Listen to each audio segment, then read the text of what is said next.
Good morning again, ladies and gentlemen. This is Lounging with Lisa, the video series that has me lounging while coming at you thoughts of the day. Yes, I'm in my night clothes. Still.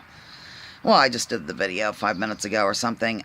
While listening back to that video, it reminded me of something. Last night, Perpetual and my dear sweet sister Jill, who goes by Pumpkin in these parts, because she's, you know, Mom's favorite and all that, they were kind of teasing me because, you know, to some people they claim I've been through a lot of phases. That's what reminded me of this, is the phases, the phase thing.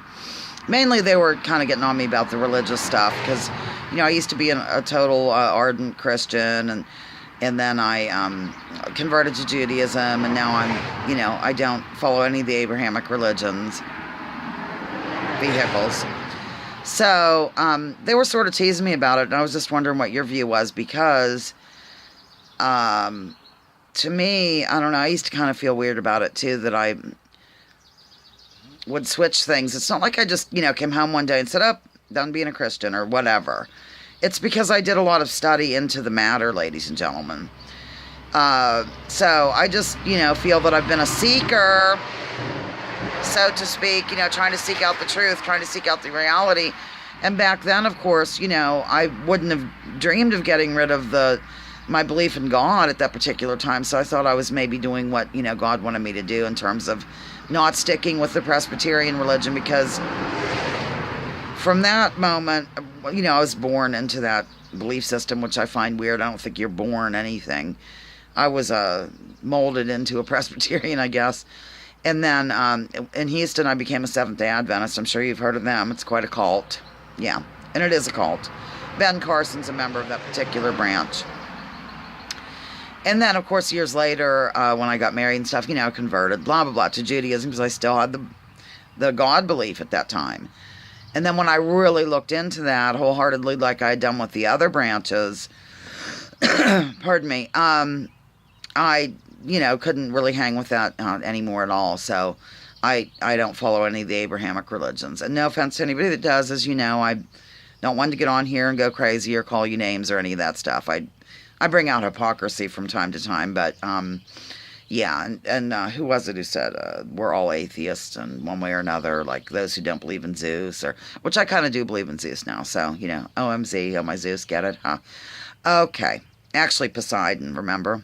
If you go back in my videos, you'll know what I'm blathering. So, I guess wanted to get your opinion, your views, if you have a moment or two. Have you done things like this, sort of changed over your life, or remained the same? And how do you feel about people that, I guess, change things or what have you? Because they were teasing me about it. I didn't appreciate it at all. I just defended myself by saying that, look, the reason why is because I've been a seeker. I've looked into things. That's why. You know, that's why I didn't stick with one thing. I think that's how we grow as people, not sticking with something you were born into, so to speak. And also, politically speaking, I've been a libertarian, I've been a liberal, I suppose I've been conservative. I'm all those things now. I'm all that wound into one.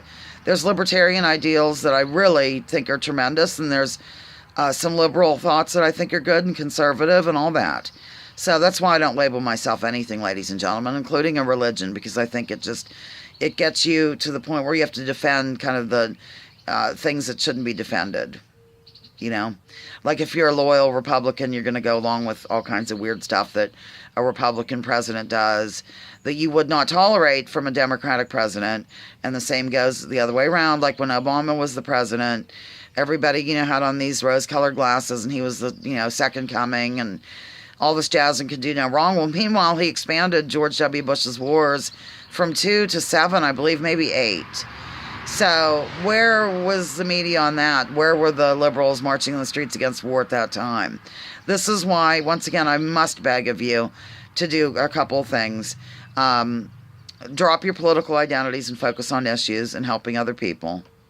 Read the damn WikiLeaks and really look into the true history of Israel, Palestine, and give your support to the Palestinian people.